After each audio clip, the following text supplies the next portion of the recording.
Hello बच्चों, good evening to all of you. Hope you all will be fine.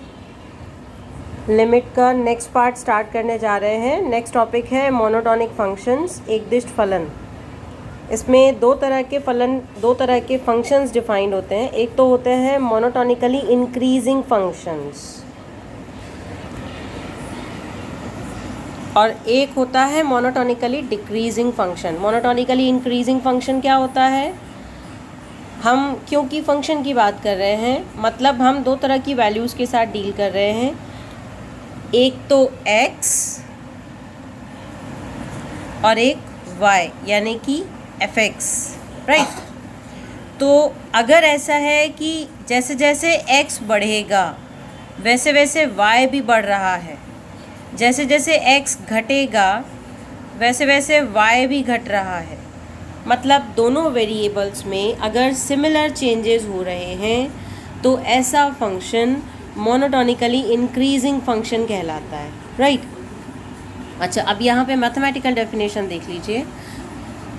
If x1 is less than x2 then if fx1 is also less than और equal to fx2। यहाँ पे मैंने equality भी ली है। ज़रूरी नहीं है कि fx की वैल्यूज़ भी fx1 की वैल्यू से fx2 की वैल्यू लार्जर ही हो, बराबर भी हो सकती हैं। जैसे x की वैल्यू आपने 3 और 4 ले ली तो 3 4 से छोटा है, ठीक है। मान लीजिए fx1 की वैल्यू 3 पर fx की वैल्यू 10 है और 4 पर fx की वैल्यू 11 है, तो इधर 3 लेस देन 4 हो रहा है तो इधर 10 लेस देन 11 हो रहा है। यानी इधर जो रिलेशन इधर इंक्रीजिंग वैल्यू चल रही है तो इधर भी इंक्रीजिंग वैल्यू चल रही है। इसका मतलब ये मोनोटॉनिकली इंक्रीजिंग फंक्शन है। अच्छा, ये भी हो सकता है कि 3 और 4 दोनों पर ही fx 10 और 10 हो, तो वो भी मोनोटॉनिकली इंक्रीजिंग फंक्शन में ही काउंट होता है। लेकिन अगर इस जगह पर स्ट्रिक्ट इनइक्वालिटी फॉलो होती है, मतलब यहाँ सिर्फ और सिर्फ लेस देन का साइन आ जाए, इक्वालिटी वाला साइन ना आए, तो ऐसे फंक्शन को स्ट्रिक्टली मोनोटॉनिकली इंक्रीजिंग फंक्शन कहते हैं, ठीक है। हिंदी में इसको बोलेंगे, स्ट्रिक्ट को मुझे क्लिक नहीं कर रहा है हिंदी की टर्मिनोलॉजी, एकदिष्ट फलन कहेंगे, ठीक है। तो ये एकदिष्ट वर्धमान फलन या एकदिष्ट वृद्धिमान फलन कहलाता है।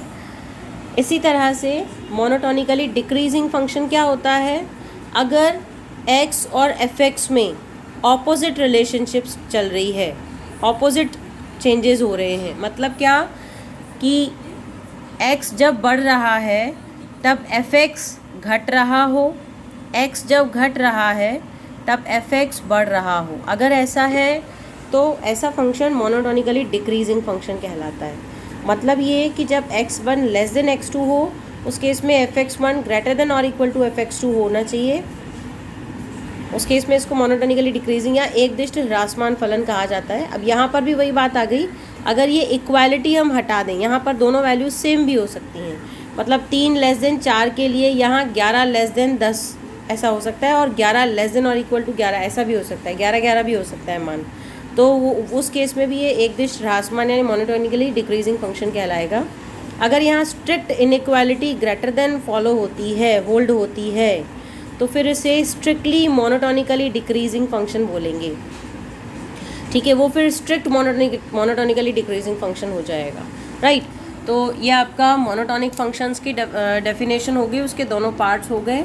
अब हम अपने मेन टॉपिक पर पहुंच रहे हैं, limit of a function of one variable. इस चैप्टर में आप वन वेरिएबल की लिमिट की बात भी करेंगे और मोर देन वन वेरिएबल की लिमिट की बात भी करेंगे। तो इसकी बहुत वेल डिफाइंड और फेमस डेफिनेशन है एप्सिलॉन डेल्टा डेफिनेशन। वो क्या कहती है कि अगर किसी भी बिंदु A के विलोपी सामीप्य में, विलोपी सामीप्य का मतलब क्या होता है? जैसे मान लीजिए A की वैल्यू आप 3 ले रहे हैं, ठीक है। तो अगर आप A की वैल्यू 3 ले रहे हैं, अगर आप 3 के बिल्कुल नज़दीकी मान की बात करें, 2.9999 से लेकर के 3.0001 तक की, ठीक है, तो ये इसका विलोप एकदम नज़दीकी सामीप्य हो गया, ठीक है। इसे विलोपी सामीप्य कहा जाएगा। तो उस विलोपी सामीप्य में परिभाषित किसी फलन f की सीमा x के a की ओर प्रवृत्त होने की दशा में L कही जाएगी, जबकि प्रत्येक एप्सिलॉन के संगत एक डेल्टा इस तरह से विद्यमान हो कि जब जब x माइनस a का संख्यात्मक मान डेल्टा से छोटा हो, 0 और डेल्टा के बीच में हो, तब तब fx माइनस एल का संख्यात्मक मान एप्सिलॉन से छोटा हो। या फिर इसको हम ऐसे पढ़ सकते हैं कि जब जब ये अंतर लेस देन डेल्टा हो, ठीक है। इसका मतलब क्या हुआ? इसका मतलब ये हुआ कि जब x का मान a माइनस डेल्टा से a प्लस डेल्टा के बीच में होगा, कैसे? इस तरह से, ये a है सपोज़, और इधर का जो पूरा पोर्शन होगा उसको हम a माइनस डेल्टा में अगर काउंट कर लें, और इधर का पोर्शन a प्लस डेल्टा का में काउंट कर लें। सपोज़ ये यहाँ से यहाँ तक का एरिया हम ले रहे हैं, तो ये आपका a माइनस डेल्टा से a प्लस डेल्टा का जोन हो गया, अंतराल हो गया, इंटरवल हो गया। अगर a इसके बीच, x इसके बीच में से हम उठा रहे हैं, तो fx जो है वो l माइनस एप्सिलॉन और l प्लस एप्सिलॉन के बीच में अगर मिलता है, तो फिर उस केस में हम l को fx की सीमा कहते हैं, और उसको लिखने का ये तरीका होता है, ठीक है। If f be a function defined in the deleted neighborhood of a, then a real number L is said to be limit of f as x approaches to a, if and only if to each given epsilon there exists a positive number delta such that whenever x minus a modulus of x minus a less than delta, this modulus fx minus L should be less than epsilon. Or in other words, whenever x lies in between the interval a minus delta to a plus delta, fx lies in the interval L minus epsilon to L plus epsilon, ठीक है। ये आपका limit हो गया।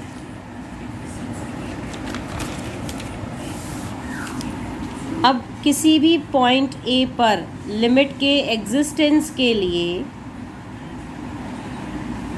ये यहाँ पर मैंने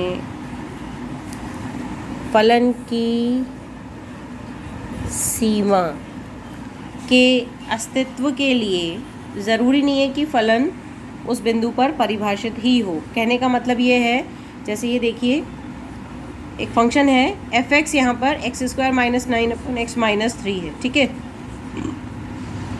x इक्वल्स टू 3 पर हम लिमिट निकाल रहे हैं, तो लिमिट निकल रही है 6 आ रही है। लेकिन अगर हम x इक्वल्स टू 3 पर फंक्शन की वैल्यू चेक करते हैं, तो वो इनडिटर्मिनेट वैल्यू आ रही है, अनिर्धारित रूप आ रहा है। यानी कि x बराबर 3 पर फलन का तो अस्तित्व नहीं है, लेकिन फलन की सीमा का अस्तित्व है, ठीक है। तो ज़रूरी नहीं है कि सीमा के अस्तित्व के लिए फलन का अस्तित्व भी हो, फलन उस पर परिभाषित भी हो। फलन यहाँ पर परिभाषित नहीं है, अपरिभाषित फलन है 3 पर, लेकिन फलन की सीमा का अस्तित्व है। अब ये सीमा के भी दो पक्ष होते हैं। वन साइडेड लिमिट क्या होती है? लिमिट के दो साइड होते हैं, left hand limit and right hand limit, ठीक। किसी भी पॉइंट x बराबर a पर फंक्शन fx की लिमिट के एग्जिस्टेंस के लिए लेफ्ट हैंड लिमिट और राइट हैंड लिमिट दोनों का एग्जिस्ट होना ज़रूरी है, और दोनों का बराबर होना ज़रूरी है। अगर ये दोनों एग्जिस्ट भी कर रही हैं और बराबर नहीं है, तो हम कहेंगे लिमिट एग्जिस्ट नहीं करती है उस पॉइंट पे फंक्शन की, ठीक है। लेकिन अगर ये दोनों लिमिट्स उस पर्टिकुलर पॉइंट पे एग्जिस्ट कर रही हैं और आपस में बराबर हैं, तो हम कहेंगे कि x बराबर a पर fx की लिमिट एग्जिस्ट करती है, ठीक। तो अब इसकी डेफिनेशन देख लीजिए, क्या है डेफिनेशन, हमने क्या लिखा है इसमें। ये नोट्स मैं आपको सेंड कर दूंगी, आप आराम से इसको पढ़ कर के समझ सकते हैं। अभी आप एक्सप्लेनेशन ध्यान से सुनिए। फलन की सीमा के लिए फलन x का, यही सब मैंने जो अभी बोला है वही इसमें मैंने लिखा हुआ है। अब दो तरह से कैसे इसके दो पार्ट्स हम डिफाइन करते हैं। लेफ्ट हैंड लिमिट क्या होती है?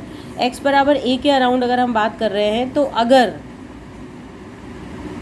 x लेस देन a से a की ओर अप्रोच कर रहा है x, उस केस में fx की जो लिमिट होगी वो लेफ्ट हैंड लिमिट होगी।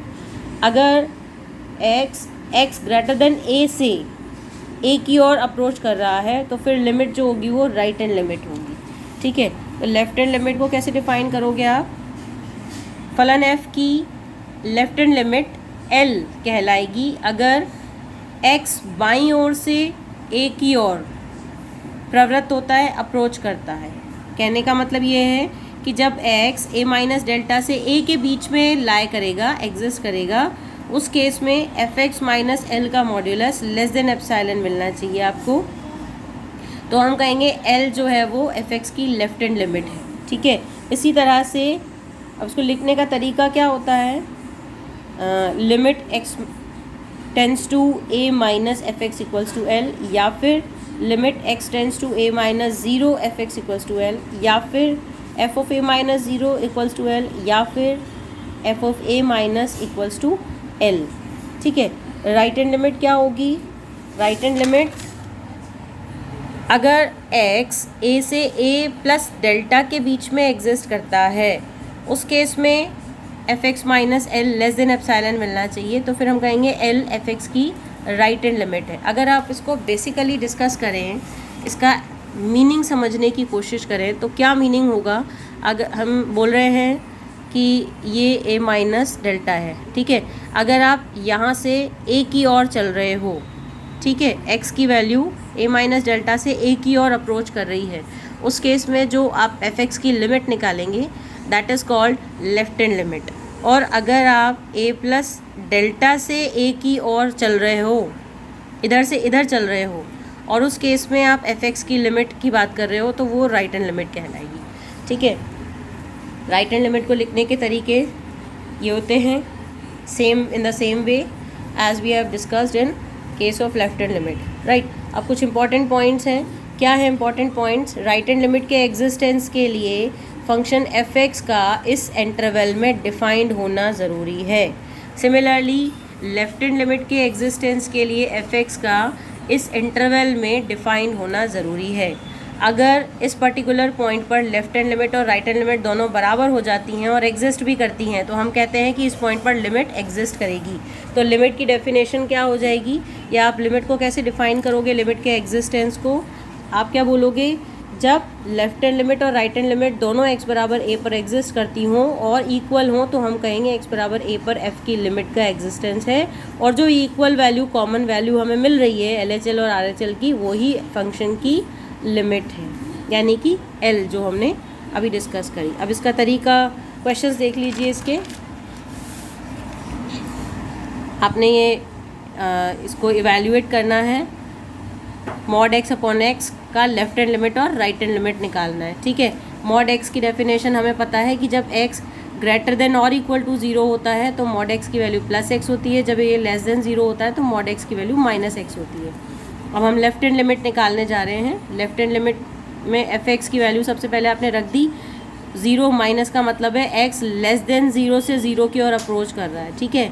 तो फिर उस केस में यानी नेगेटिव जोन की बात हो रही है, राइट। तो मॉड x को माइनस x से रिप्लेस करोगे, x से x कट गया, -1 बचा। अब आप इसमें कुछ भी पुट करो, यहाँ x तो है ही नहीं, इसकी लिमिट आएगी -1, ये LHL आ गई। सिमिलरली RHL निकाल रहे हैं हम। 0 प्लस का मतलब है x ग्रेटर देन 0 से 0 की ओर अप्रोच कर रहा है, यानी पॉजिटिव जोन में है x, ठीक है।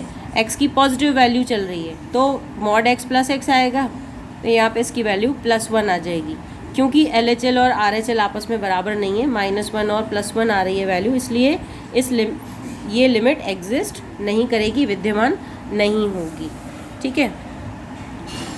सिमिलरली नेक्स्ट क्वेश्चन है, show that x minus mod x upon x limit x tends to 0 does not exist. तो वही सेम तरीके से हम निकालेंगे, पहले LHL निकालेंगे, क्योंकि ये 0 माइनस है, यानी x लेस देन 0 से 0 की ओर अप्रोच कर रहा है, तो मॉड x की वैल्यू -x आ जाएगी। वैल्यू आ गई इसकी 2। RHL में x ग्रेटर देन 0 से 0 की ओर अप्रोच कर रहा है, तो मॉड x की वैल्यू आ जाएगी x माइनस x 0 हो गया, और इसकी वैल्यू आ गई 0। दोनों लिमिट्स अलग अलग आ रही हैं, इसका मतलब इसकी लिमिट एग्जिस्ट नहीं करती है।